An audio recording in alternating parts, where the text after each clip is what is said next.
Heuh, Gusti Nu Maha Agung. Rek kumaha wae tina ieu teh.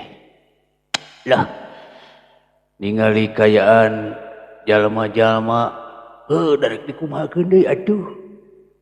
Lah, sakuatir sakapeung mah dewek euy. Anu arusaha nu dagang pung kitu deui. Nu digarawe loba anu diparekaha. Loba anu di di kitulah pokona mah.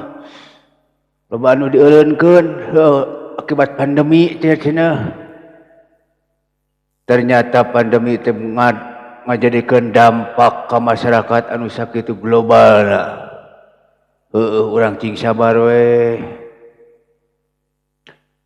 Muga-muga Gusti sing ngeureunkeun eta pandemi urang doakeun da kumaha deui. Kalintang urang lamun lain ngadoa tuh. Cing salabar we.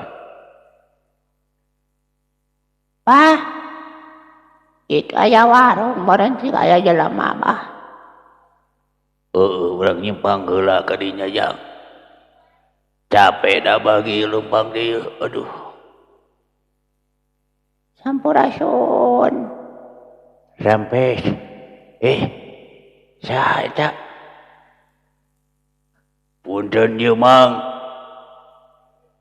Mangga. Loh,